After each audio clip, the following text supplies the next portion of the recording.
Hi, I'm Dr. Erik Domingues. I'm a board-certified dermatologist working in the dermatology space for more than 10 years with a particular interest in vitiligo. Let's dive into some commonly asked questions around setting expectations, time to repigmentation, keeping patients motivated throughout treatment, adherence and dosing. I set and reset expectations every time I meet with patients. I reinforce the proper way to use OPZELURA and discuss the potential benefits and side effects. I typically have them come back about 6 to 8 weeks after treatment, really just to check in and make sure they are tolerating it and not having any sort of issues or concerns. I tell them, listen, this is the only FDA-approved treatment for repigmentation of nonsegmental vitiligo. It may work, but the question is, how long will it take? You may see results in a couple of months, or you may see results in 6 to 12 months or even longer. But you really need to be patient and stay with it. I like to recommend taking photos every month at home. If necessary, we can also take photos in the office. Definitely know that it may take a little bit of time for some patients, and of course, set the expectation that some areas on the body repigment faster than others.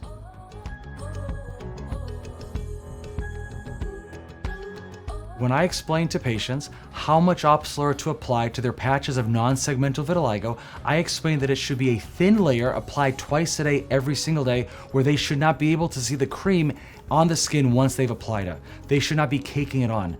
The analogy that I like to use is, it's like applying butter on toast, not cream cheese on a bagel. And I remind them that OPZELURA is approved only for topical use and not approved for oral, intravaginal, or ophthalmic use.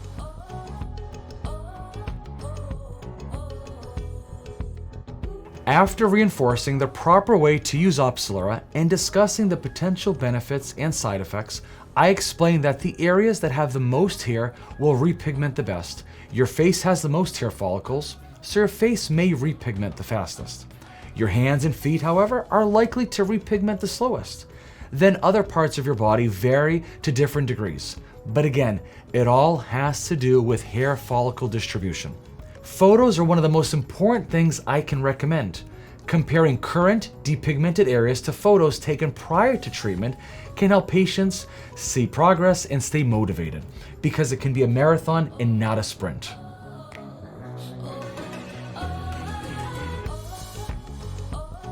After patients leave the office, it is very important to keep them motivated. I like to see them back for a 2-month follow-up, and at that point, most patients are usually pretty motivated. However, at the 6-month mark, we want to evaluate the clinical efficacy, the safety, and tolerability of OPZELURA for their non-segmental vitiligo. At this visit, photographs are very important. We want to compare their 6-month photos to their baseline pre-treatment photos and look for any evidence of repigmentation. This may be the perifollicular type around hair follicles, or it may be the marginal repigmentation where pigment starts to come in from the sides. And when patients see these photos, this can motivate them to continue treating their patches of non-segmental vitiligo with OPZELURA. I keep patients motivated by reviewing proper dosing. Some patients don't. That's why it's important to enforce that OPZELURA should be applied a thin layer twice daily, every single day, to their patches of non-segmental vitiligo, not using more than one 60-gram tube per week. I think that's an important thing to tell patients. You've done so well, just keep going.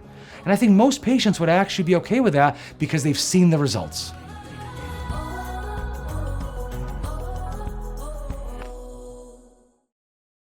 Indication. OPZELURA is indicated for the topical treatment of non-segmental vitiligo in adult and pediatric patients 12 years of age and older. Limitations of use. Use of OPZELURA in combination with therapeutic biologics, other JAK inhibitors, or potent immunosuppressants such as azathioprine or cyclosporine is not recommended. Important safety information. Serious infections. Patients treated with oral Janus kinase, JAK inhibitors for inflammatory conditions are at risk for developing serious infections that may lead to hospitalization or death. Reported infections include active tuberculosis, which may present with pulmonary or extrapulmonary disease, invasive fungal infections, including cryptococcosis and pneumocystosis, bacterial, viral, including herpes zoster, and other infections due to opportunistic pathogens. Avoid use of Opzelura in patients with an active, serious infection, including localized infections. If a serious infection develops, interrupt Opzelura until the infection is controlled. Carefully consider the benefits and risks of treatment prior to initiating Opzelura in patients with chronic or recurrent infection. Closely monitor patients for the development of signs and symptoms of infection during and after treatment with Opzelura. Serious lower respiratory tract infections were reported in the clinical development program with topical ruxolitinib. No cases of active tuberculosis (TB) were reported in clinical trials with Opzelura. Cases of active TB were reported in clinical trials of oral JAK inhibitors used to treat inflammatory conditions. Consider evaluating patients for latent and active TB infection prior to administration of Opzelura. During Opzelura use, monitor patients for the development of signs and symptoms of TB. Viral reactivation, including cases of herpes virus reactivation, e.g., herpes zoster, were reported in clinical trials with JAK inhibitors used to treat inflammatory conditions, including Opzelura. If a patient develops herpes zoster, consider interrupting Opzelura treatment until the episode resolves. Hepatitis B viral load, HBV DNA titer increases, with or without associated elevations in alanine aminotransferase and aspartate aminotransferase, have been reported in patients with chronic HBV infections taking oral ruxolitinib. Opzelura initiation is not recommended in patients with active hepatitis B or hepatitis C. Mortality. In a large, randomized post-marketing safety study in rheumatoid arthritis, RA patients 50 years of age and older, with at least one cardiovascular risk factor comparing an oral JAK inhibitor to tumor necrosis factor TNF blocker treatment, a higher rate of all-cause mortality, including sudden cardiovascular death, was observed with the JAK inhibitor. Consider the benefits and risks for the individual patient prior to initiating or continuing therapy with Opzelura. Malignancies. Malignancies were reported in patients treated with Opzelura. Lymphoma and other malignancies have been observed in patients receiving JAK inhibitors used to treat inflammatory conditions. In RA patients treated with an oral JAK inhibitor, a higher rate of malignancies, excluding non-melanoma skin cancer, NMSC, was observed when compared with TNF blockers. Patients who are current or past smokers are at additional increased risk. Consider the benefits and risks for the individual patient prior to initiating or continuing therapy with Opzelura, particularly in patients with a known malignancy. Other than successfully treated non-melanoma skin cancers, patients who develop a malignancy when on treatment, and patients who are current or past smokers. Non-melanoma skin cancers, including basal cell and squamous cell carcinoma, have occurred in patients treated with Opzelura. Perform periodic skin examinations during Opzelura treatment and following treatment as appropriate. Exposure to sunlight and UV light should be limited by wearing protective clothing and using broad-spectrum sunscreen. Major adverse cardiovascular events, MACE, in RA patients 50 years of age and older with at least one cardiovascular risk factor treated with an oral JAK inhibitor, a higher rate of major adverse cardiovascular events, MACE, defined as cardiovascular death, myocardial infarction, and stroke, was observed when compared with TNF blockers. Patients who are current or past smokers are at additional increased risk. Discontinue Opzelura in patients who have experienced a myocardial infarction or stroke.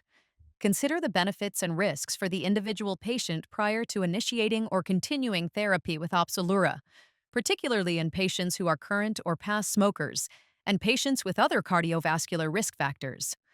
Patients should be informed about the symptoms of serious cardiovascular events and the steps to take if they occur.